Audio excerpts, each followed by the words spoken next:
Alright y'all, welcome back to the channel and to some more buckshot patterning, and today we've got a very interesting combination that I'm not really sure what we're going to see from it. It may work out pretty nicely or it could be pretty terrible as well. I think this is one that legitimately has the chance to go either direction, so we're just going to have to try it and see what we get. But as for the shells I've got today, these are a load that Adam sent us in, so big thank you to him for sending some of these over. But we brought out some more of the Fiocchi Field Dynamics high velocity buckshot loads. They are a 12 gauge, 2 3/4 inch, 27 pellet load of 4 buck, moving about 1325 feet per second. We have tested these previously with some pretty decent-ish results from what I remember. With Fiocchi's shells, especially their buckshot loads, usually you get a decently even spread, even if it isn't the tightest spread. So I'm definitely curious to see how they do through today's choke, because hopefully we can get the best of both worlds here. And here's what one of the shells looks like. You can see they do have a wad in there, but they are not buffered. They are, however, nickel plated though. So a little bit of both worlds. If they had a little bit of buffer material in here, I think that would help, but we've got a good base to work with. As for the shotgun we're running them in, I brought out my old Mossberg 500A. This one's from the mid 80s. However, I do have a modern Mossberg 28-inch vent rib barrel on it with the AccuChoke system as well. So we've got screw-in chokes. And that leads me to this choke, which is what we're running today. This is a Carlson's flush replacement choke, but it is a turkey constriction. It is a 680, which is the flush turkey choke constriction. When it comes to Carlson's and their flush chokes, a 690 is an extra full and a 680 is a turkey. It's not as tight as a lot of extended aftermarket dedicated turkey chokes, but 680 is going to be a rather interesting constriction. In a flush choke with 4 buck that's loaded as basic as those are, this might be a surprisingly decent combination. From my testing, 4 buck generally likes chokes between 680 and 690 constriction, so we've got the constriction. Having a little bit tighter might help these Fiocchi shells perform, since they are a very basic load, but I'm curious how a flush choke is going to do with that much constriction right at the end of the barrel. It might work, it might completely blow the pattern all over the place, so it's an interesting combo for sure. But for our test today, we're running it the same as we usually do. I've got the big sheet of paper set up at 40 yards, the chrono so we can get our velocity, and the templates that we can lay up over our results when we go down and check those out. So let's get you guys a view of that target. We'll take our shot, and who knows what we're going to see from this combo. I hope it works out the way I think it has the potential to. Let's take our shot and see what we get.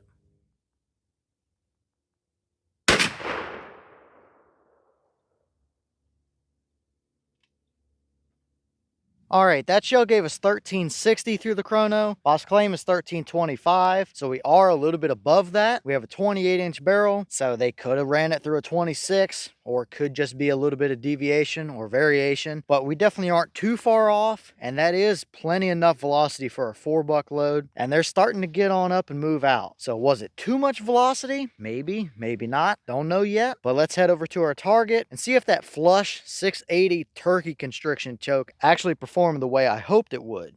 All right, so now we're down here at our 40-yard paper, and we definitely see some pretty interesting results. The white dot was my point of aim. The paper is 36 inches wide, and we have 23 of the 27 pellets actually on the paper here. I think our core area might have favored a little bit above that white dot, but it's definitely not overly tight by any means, and we definitely strung some pellets around the edges as well, but it's really not too bad of a pattern if you're somebody that prefers to have a little more leeway in their spread. For a predator hunter, that might be pretty good, although it is a little bit taller compared to how wide it is. So from our 23 pellets that we have on the paper, we have a 36.5-inch spread, and that is from the topmost pellet to the bottommost pellet down there. So not anything fantastic, purely by the numbers. It is a decently even spread, but I do think that 680 might be a little more constriction than what these are probably gonna like. Most likely, if I had to guess, seeing that we started stringing some stuff down around the bottom there, we probably strung some stuff up off the top of the target as well, and our core is just above that white dot. That would make the most sense, and we may have just went over the constriction limit a little bit to what these prefer and started to blow the edges of the pattern out. So I'm curious curious, I do have a flush Carlson's extra full, which is a 690 constriction, and I think we may have to try these shells through that choke combo, because that might be a surprisingly good combination. For the blank sheet of paper though, it's just a little more broad of a spread. It's not the most perfectly even pattern, but it is not completely horrible either. It could have been way worse, that's for sure.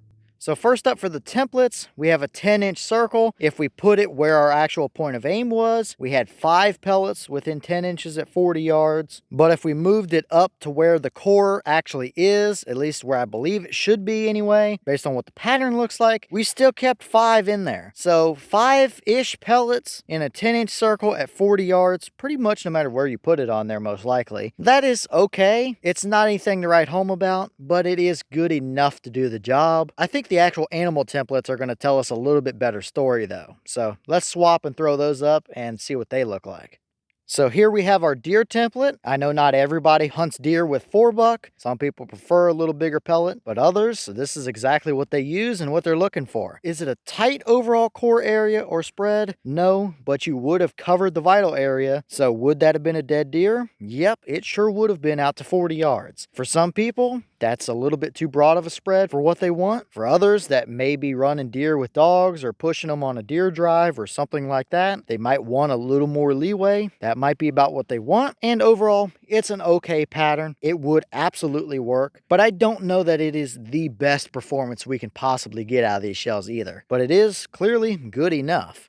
And finally, we have our hog template. You can see I favored it just a touch high because our pattern was just a touch higher than that white dot to give it the benefit of the doubt anyway. And it's pretty much the exact same story as we saw with the deer. Plenty good enough. It would have covered the vitals of that hog in pellets. It is good enough to do the job for sure. Now for predator hunters, a coyote would be a little bit smaller than this hog template is, and you would have covered them in pellets as well. So it definitely would have still done the job for those guys too. Overall, I don't think this is too bad for what it is. It's a cheap shell that's loaded very basically through a combo that is rather interesting to say the least. A flush 680 quote-unquote turkey constriction choke is not something you see every day, and there's not a lot of people that run it out there from what I've seen anyway. So it could have gone both ways for sure. It could have been way worse, it could have been way better, but I think we saw somewhere right in the middle. Maybe if we go to a touch less constriction, that might be the ticket, but this is not bad. If this is the combo you had or what you wanted to use, it would be good enough for whatever you need it for out to 40 yards. But you're not going to have an overly tight or overly impressive pattern either. So this one just kind of comes up to personal preference on which type of pattern you prefer to have. Some people are going to like it. Some people would want a little more performance out of it, a little tighter or a little hotter core. But still, not terrible overall considering what this combo is.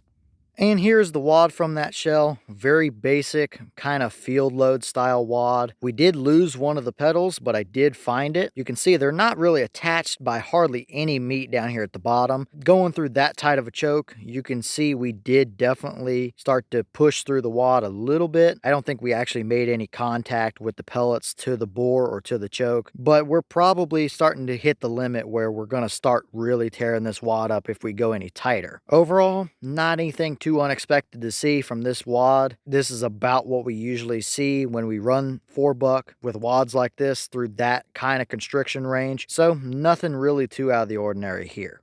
Alright y'all, well, what did you think about that performance right there? It's an okay pattern. It's gonna do the job for what you want to use it for. You could deer hunt with it, you could predator hunt with it, it could be a truck gun load, property gun load, whatever the case is. That's gonna work for a variety of different situations. And coming into it, I thought it could legitimately go either way with that choke combo and that shell. Could have been way worse, it could have been way better, but now we know that it's kind of right down the middle. It's not overly tight, it's not overly blown all over the place, but it isn't the most even or consistent pattern either once you get to the edges. So maybe a little less constriction, 685, maybe 690 might be the ticket for these shells. So we've definitely got some good potential here. We're just gonna have to continue trying them through some other combos and seeing what they like. But leave all your thoughts down below. Is that about what you expected to see? Were you a little surprised one way or the other? Have you tested any of these Fiocchi Field Dynamics buckshot loads? And if so, what kind of results have you seen? Is this a combo you would use, or would you prefer prefer the pattern a little more even or a little tighter, and what other combos do you want to see with either those Fiocchi 4-buck loads, or what other stuff do you want to see me put through that Mossberg 500 and that flush 680 choke. Let me know all that down below. But with that being said, I've got some more testing to get done for you guys, so I'm going to get back to it. As always, we have the channel Instagram as well as the mailbox where you can send stuff if you'd like. All that information will be in the description if you're interested in it, but I'm going to get back to it, so I'll see y'all in the next one.